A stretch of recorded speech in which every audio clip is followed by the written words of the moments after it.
RTV NOF. Zomerradio. Zomerradio. Zegt het allemaal, hier is een bloemetje voor jou. Want je staat altijd voor me klaar en nooit wil jij er iets voor terug.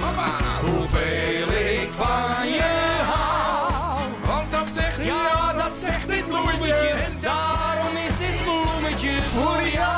Een vrouw Hiltje die had een peerlien borstkanker gehad. En toen wien ze krijgen en hier trouwd. En dat had een hele zwier en vervelende tiert van hun west.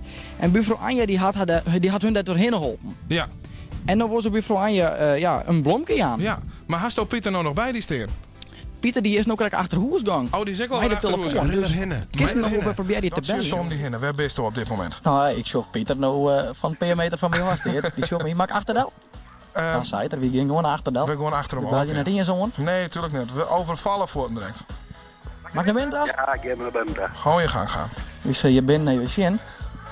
Het Volk! kind- Ja, nee, ze is... Goeiedag, Martin Kloetstra, hoi.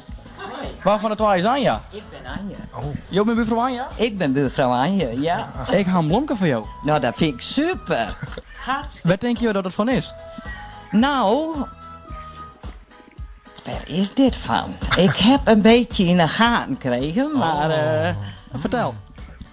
Nou, omdat de buren hier ben, ik denk misschien nog van de tijd dat Hiltje ziek was. Ga je toen wat van hun kunnen betekenen? Nou, zij zeggen van wel, maar ik vind zelf een heel klein beetje. Blomke, kom op van hun.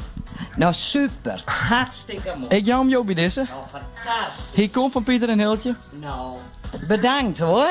Het gaat niet goed, maar ik ben er heel blij met. Nee, jij staat Boukes. Ik ben er heel erg blij mee. Ja, dat is Die toch hamburgske mooi, bloemen krijgen. Ze ben heel trots op de buurvrouw.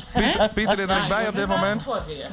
Nee, doe ik nog niet. En Jo zijn, Jo wien? Ik ben heel ziek. Jo binnen Hiltje. Ja, ik ben heel ziek.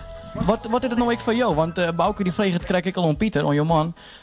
Wat betekent dat al je voor hem? Dat ze dit al je voor hem dien had? Nou, ik vind het net gewoon. Dus ja, want je hebt overal wel wat ik binnen boorden nou, maar we hebben ervaren, nou, dit is een superbuurvrouw, want we hoeven nergens naar te vregen. En ik kwam van het bed en dan stuurde ze mij de ruten te hemel in. Dat is toch bijzonder. Ja, ik vind het echt geweldig. Ja? En boodschapjes ervan en ja, wat Pieter ook al zei, van alles en al wat is haast naar iets op te nemen. Ik vind het zo gewoon. Ik vind dat ik helemaal niks bijzonders gedaan heb. Maar ik ben heel blij met het mooie bosje bloem. En die mooie woorden natuurlijk. Het is je van het aanbeen. Nou, bedankt. Graag niet. Jij staat Bouke? Het is weer helemaal voltooid. En dus kunnen we Inderdaad. mijn jeugd... Ja? Weer op het goede plak, hè? Weer op het goede plak, het steekt nog helemaal. En dus kunnen wij mijn jeugd echt hier weer in column zitten. Hier